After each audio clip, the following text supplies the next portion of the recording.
If you don't know who Tabby is, that's fine. No, it's not. Kill yourself. Tabby is an artist who, through way of expressing his opinions about music through his YouTube channel, made a way for himself to release his own music on that same platform. Through the release of his own projects like White Trash, where he goes through moments of self-deprecation and extreme introspection, whether it comes to him describing how much time he spends at his mahogany table, to how he felt about the loss of his brother and how it shaped his mentality for a while on 1227, or maybe his self-deprecation on a track like Cranston, or throughout the entire album for the most part, being aware maybe of how ridiculous he may sound or look to certain people that might not be used to his style or format of rapping, to remixes like That's Cat from Lil Yachty, which I thought was incredible. I thought it was way better than the original personally. I say that to say that if you don't really know or aren't really familiar with the person that he emulates, portrays, or presents himself to be off of his YouTube content, maybe listening to his music will give you a good start reference page or a good beginner's tutorial on the type of person that you're listening to. And I think there's enough content on tracks like White Trash to give you a good detail of how this person may be. One of the reasons it's so much more satisfying, at least for me, listening to Tabby's music as opposed to anyone else in the YouTube community that may be releasing their own music, is because he seems to take the art way more seriously than the popularity or the quote-unquote celebrity that comes along with the YouTube area. He's not throwing around diss tracks to people. He's not hopping on every single poppin' beat just so he can remix it and get traction off of that person's song. He does present himself musically and as a rapper with a lot of integrity. So listening to projects like this make me happy, because projects like Benny the Butcher, Tana Talk 3, or Rock Marciano, Behold a Dark Horse, they're not albums that I view in the lens that I would view others. They're very concept-driven albums for the most part that have a central theme that they stick to. And albums like this, you can judge more so off of how well they execute the overall concept more than is this going to be played on the radio, or are there enough club bangers? And I would throw him into that realm because I can tell he takes his art seriously. I'm excited. Tabby is a YouTuber. He's a friend of the channel, but he's also an artist, and he will be judged as an artist and nothing less. So we're going to hop right in. Track number 1 is called Sequel. Sequel to what? I don't know. Is somebody dying? This oh, is never no mind. reaction. People like, oh shit, is Tabby really out here rapping? Yes, sirree, you betcha. My back of my bullshit, can't you tell? Fashion of Vanta, go rap kill. Fashion the camera, blue shirt red. Toss a discount to brilliant. Telling myself your debut shoot in a Bernie shirt. Put your spin on everything, but this way you up to the mic and we'll surely. All right, I see what's going on here. Why so hyper masculine in lady clothes? You fabulous. I know you fellas get your dick, so please stop making it a skit. Do my move, could use some. He's not wrong. Just so old has like me. Every white rapper spitting fast as Ricky Bobby, man. They wear golf, I wear wolf and beat 'em like it's La La Land. Oh yeah, that whole part was great. And did he ask everybody's the salsa? I think he was insinuating where's the beef, like where's the meat. At least if I'm looking at it like that, I'm looking at the landscape and I'm thinking everybody here is just offering me appetizers. All I do know about this project is that there is kind of this insinuated duality, or kind of like a Pieces of a Man influence, where there's a character being portrayed that has two sides to him. So I'll be paying attention to how that's represented throughout the project as well. I like how, you know, obviously the more harsh character, the hooded character, not the hoodie character, the masked character is taking on the more abrasive, more hard-hitting, more animated approach, whereas the more feminine character is taking on the softer, sweet-spoken atmosphere. I think they complement each other well while maintaining the sinister kind of vibe of the entire track. It almost sounds like some 1970s Halloween horror music to a degree. Oh my god. This is great. He's got a fucking knife and he's stabbing the beat. He's fucking shanking it. Yeah, he's a lot more confident on this project. You know those jump scare images, and they flash in between like a bunch of different images almost like it's trying to give you a seizure, like a bunch of different lights, but then a face pops in every now and again, every couple seconds, every couple frames, and then it goes away and we go back to different colors. Then another fucking face comes. That's what that track felt like. Definitely a strong opener though. Track number 2 is Orange Boy. Who the coldest goddamn monkey of the swarmers in the hot seat on my pulled out all the octagons and waggers can't stop me. Haven't been this fucking hungry since the age from all that started. Is this a hook? Please to the whole no homo, talk on my abstract dick. That's where all of my passion lives. You on all of me. Who is this? I'm about to Billy Bats and run this shit on shoes and quit. Oh man. Who is this? You switch the fist, so whoop that ass, so expedite cloud. Will not take your cats when Tabby cannot keep the tiger crowd. That is a great hook. I'm impressed with this hook. This hook is fucking fantastic. He said at one point in this track, the mask asked him, or when the, like, he looked at it. So I'm assuming this is something like the bringing on this character is influenced by the placing of the mask. There's almost like a bridge right before he goes into the second hook. That sounds a little awkward. I'm sure he's kind of doing that to add to the obviously unstable nature of the song.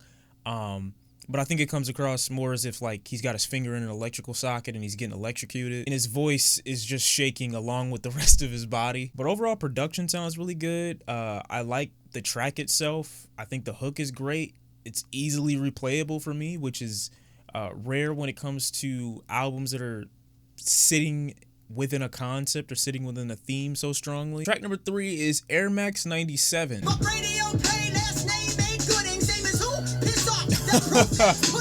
That was a good line. You never listen, you're damn straight. No time to hear you yap on your damn tape. Only difference in the sound that is wet names. On the go like Tom this but I split like McAvoy. You corny, fuck your hot TikTok. I'm a novice about to. Did you just make a Narnia reference? To microphones that I don't own. Capricorn was on the go. Now financial low. Cause if they say profit off a little John, they pay me down. What? Yeah. Motherfucker, I'm the chillest one to do this kid is. Could have been bigger in the 90s. Could have been bigger in the 90s. Yeah, he almost kind of confirmed what I was saying about him in the beginning. Was he seemed like an artist who is more interested in the overall respect and honing his craft than trying to become popular or getting caught up in any kind of celebrity. These little in-between breaks, these hooks don't take up much time in the track at all. Most part is just him rapping the entire time. The lines about Cuba Gooding in the radio movie, hilarious. His James McAvoy Narnia line was amazing. And I would agree with him that art, you know, the art form was definitely more appreciated in the 90s as opposed to today where the biggest driving force to many artists is to get a radio single or a pop song to the top rather than honing their craft. I say it a lot of these artists can rhyme, they can't necessarily rap. And if I'm correct, this is his softer character, I would say.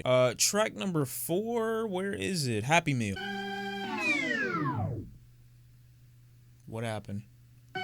Oh.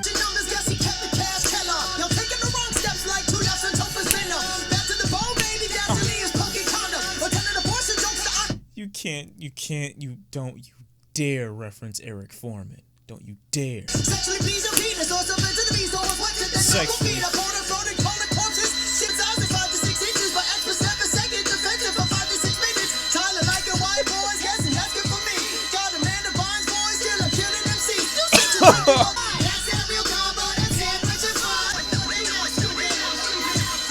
Oh, please, you got enough time to rap over this. Please do it. Oh, yeah, this... He's flowing. He's in that shit. Oh, that bass. The drop. I think he's trying to say he's the combo. I think he's trying to say that he's what you need.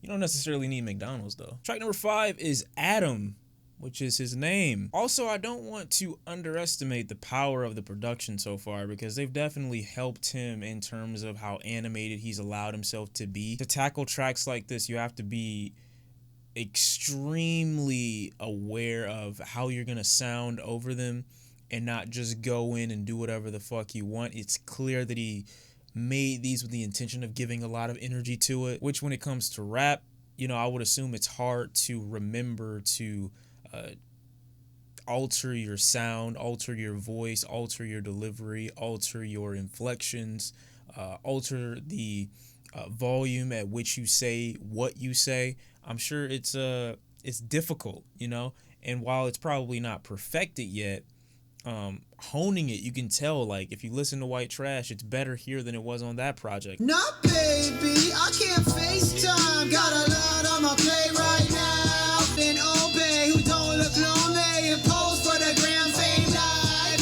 Still I roll a fit, so my world look fixed. My health come before you hoes. Can't afford these clothes. Damn, accounts got froze. Wear my super suit, spitting freeze. Not embarrassed by inhaler, look like Stephen hitting threes. Company coming over soon. Dishes got a residue, cause resident in bummy mood. Humpty got a runny yoke, yellow belly cowardice. Still seeing pouty lip, tots not tolerant. Recycling so hot they toss a straw in a dolphin dick. Gollum looking bitches serving looks with. You cannot tell me he's not on his shit on this track. This track is great. I'm not done with it, and it's my favorite one because of how much control he clearly has over it. There's such confidence with his rapping. There's such dominance over the track. I don't know what that thing is, that subtle sound in the background, that while the beat's still going constant. I love those little changes while the song continues. It makes it so much more unpredictable, even though it's got a formula and a format that it's likely to stick to. Having these little things pop up in between makes the listening experience so much better. His tone and his pitch were slightly higher and got lower and lower as he kept rapping. Just those little things make it so much better. Over soon, dishes got a residue, cause resident in bummy mood. Humpty got a runny yoke, yellow belly cowardice. Did he just say Humpty got a yellow belly? Wait, cause the yoke on the end, cause it's a yellow belly.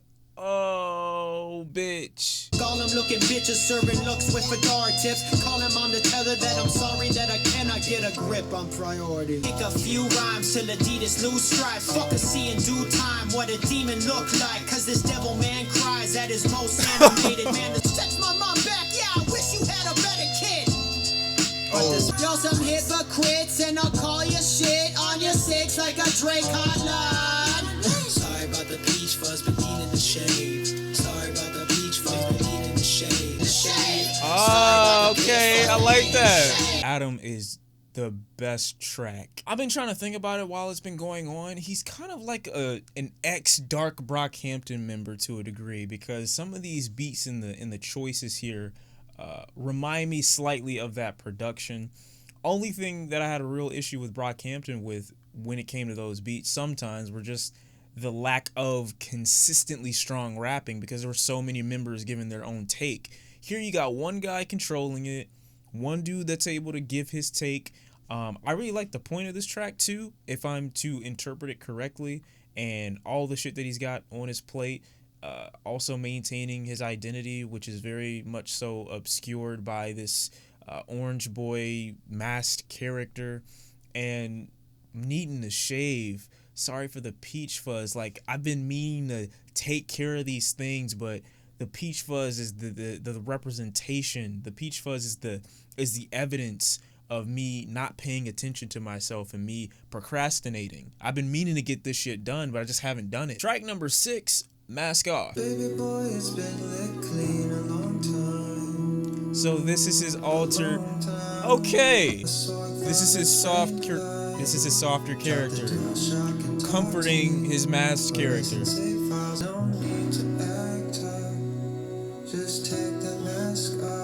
This makes sense. This makes sense now.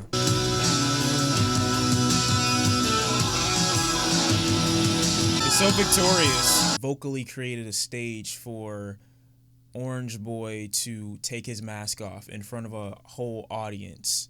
And the audience is nothing but the feminine character. Like, it's just a million of that exact same character waiting for him to take it off and show who he really is, just so you don't have to be afraid. Although in that setting it would intimidate someone to take their mask off in front of a large audience, in this case the character is being led into the idea that I'm still you. Track number 7, Loverboy. So we've definitely taken a turn in the album at track number 6. I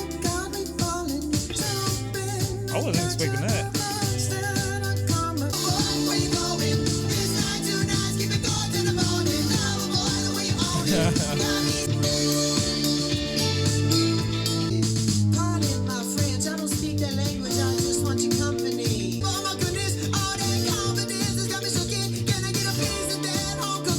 Now, I haven't always been a big fan of the singing because it's something that, you know, with things like this, when you have these huge kind of momentum switches, especially the more abrasive character that we got from Orange Boy to the more laid back, more soothing character that the feminine character represents, I think when such a powerful shift is brought about, when there are elements that turn off over here, the elements over here should be turned up to 100. The singing here, in moments, it seems intentionally the way it is. And then at certain moments, it seems as though the beat or the instrumental, was kind of used as a mask for the lack of control over his voice at certain moments. I would return to this track for the bump, for the song, for the feeling that it gives me, more than I would for the strong, impactful, graceful, even to a degree, singing. It's difficult to make such a shift and be just as strong in singing as you were in rapping, so I know it's probably difficult. Track number 8 is Waverunner.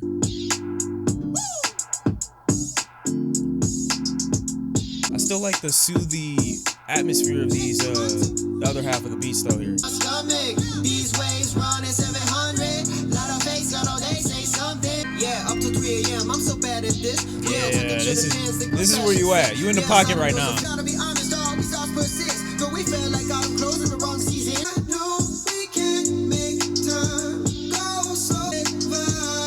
I like that.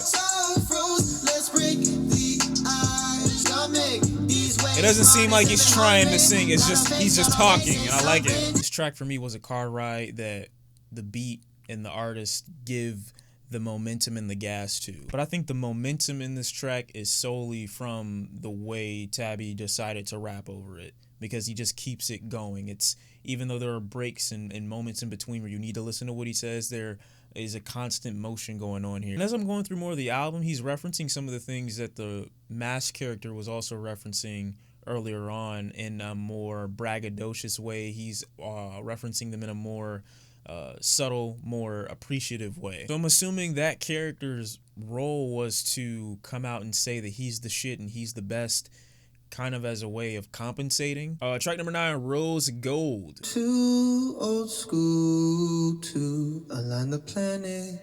Oh, like Frank Ocean a little bit. He trying to do Frank Ocean. I'm not around, it's your own. A spoonful of sugar, he broke our sprung. Knew we were drunk, picked our poison. Boy, forget what was, I know my best. Sorry, I can't. Oh, this is great. I'm just trying to figure out the moment this I flipped. Yeah, this that photosynthesis. But you can read that came for the cause and then the step. Oh, yeah. Fuck around with potions, baby, I'll make you a mix. Cassette to take with you, the closer you get to that trip. Rose gold on the thing that we wear. Rose gold on the thing that we wear. Oh, I can tell he's feeling himself on this track. That was good. That was tight. Natural approach. Like the atmosphere of it was perfect. I know he keeps saying her. I just keep getting mixed up because I feel like at some points he's falling in love with himself and learning to love himself and like having a relationship with himself almost. But he says her.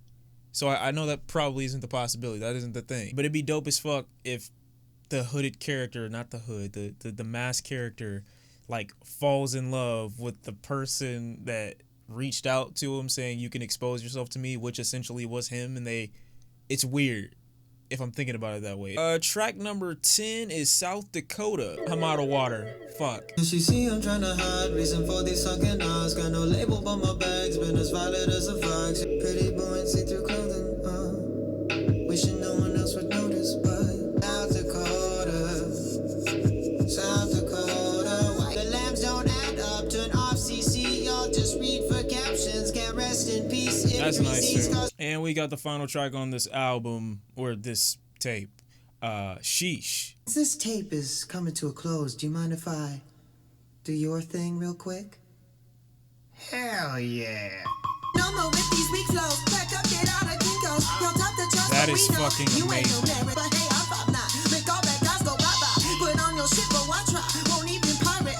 Fuck is your incentive to not rush me on my next shit. Metro bitch, why not so expensive? Don't even test me on these tests.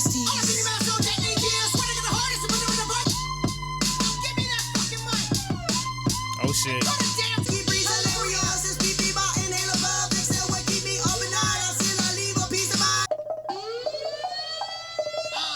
Oh man, I would have loved for him to rap on this.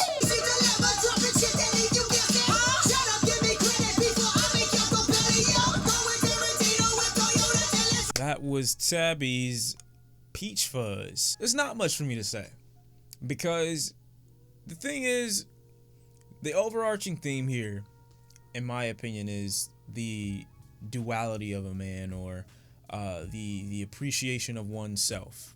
If I can get how I feel about this out based off what I listen to here, it's just feeling like when you don't fully know or fully, and I don't want to make it, like I said, it's not trying to be like this woke shit. It's just when you don't fully appreciate or love yourself, you tend to split yourself in half.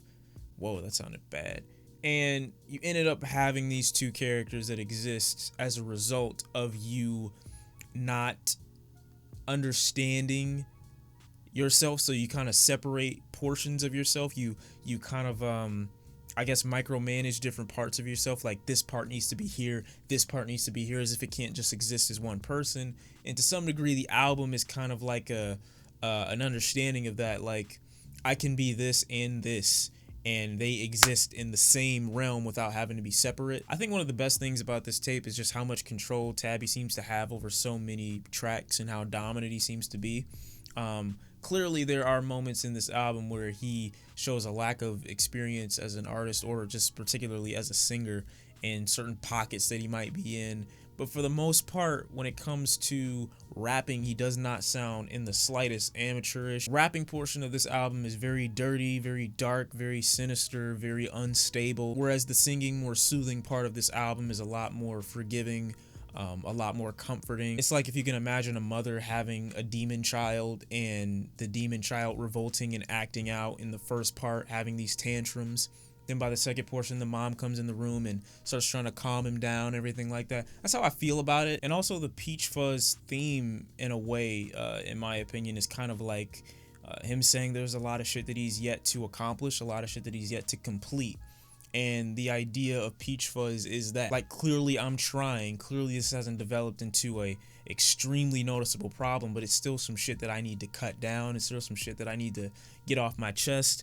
Still some shit that I need to get done. As far as the album's thematic process, if this is a project that starts with a character that's overcompensating because he's in some way fearful of people's judgment or acceptance or perception of him, so he does all these things in crazy vocal acrobatics in the beginning of the album to make himself seem like this hard ass that doesn't care about the opinions of others, and he wants to dominate everything that he sees, to this more forgiving, soft character who's willing to allow this masked character to open up, express himself, and in a way calm down to the point where he's able to accept these other parts of himself that maybe he wanted to distance himself from. When it comes to today's landscape, you need to be more than just a rapper, so I understand why Tabby put such emphasis on including some of the singing tracks or some of the more harmonizing melodic tracks on the album as well, because you need that balance to offset some of the unstable, some of the harsh, some of the abrasive rapping that you might have given in the beginning of the album or beginning of the tape. But I think one of the biggest things for people to remember when you're going for that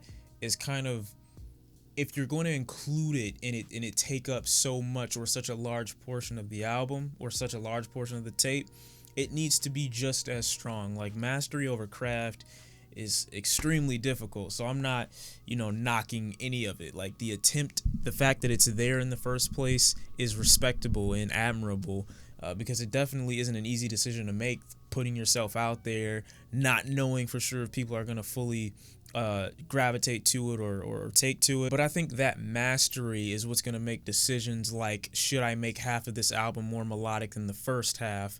Not only for the intention of the concept or the theme here, am I confident enough in my singing? Is my singing at 100%? Is it as strong as my rapping or as entertaining to make these other 5 or 6 tracks of the album or the tape, I don't know why I keep saying album, more enjoyable? Have I honed in on these skills enough to justify 5 or 6 more tracks dedicated to that. And I think in Tabby's case, it's great that it's on here, and the versatility and the variety is there on the project, but it's noticeably weaker than the rapping portion of the album. Not just because I'm a bigger fan of rap, just because it seems less controlled in the vocal decisions here seem less intentional. And I'm sure Tabby's aware that he's not the strongest or most potent singer out there, and it's difficult to have to do both on your own project. I think tracks like Rosegold, where he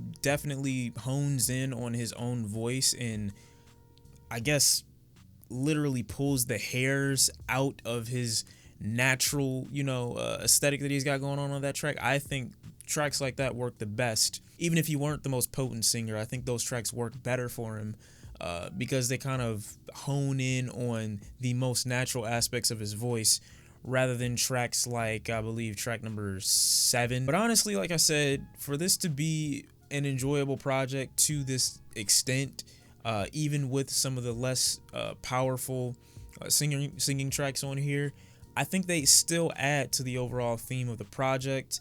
I definitely like a lot of the rapping on this album especially, and despite some subtle influences, I think he still does maintain a good control over majority of this project. Not only does the theme give the project its own personality, but Tabby and his way of rapping just adds so much more to the listening experience. This project definitely has been hitting the weights, and it's definitely been in the gym making fucking gains.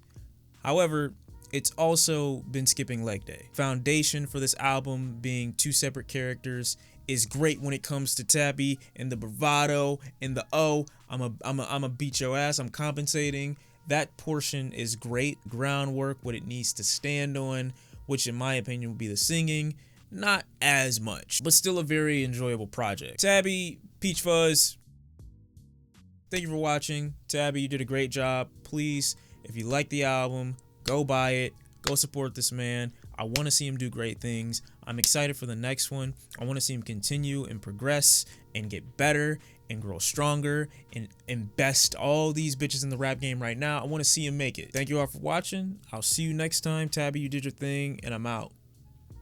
Peace.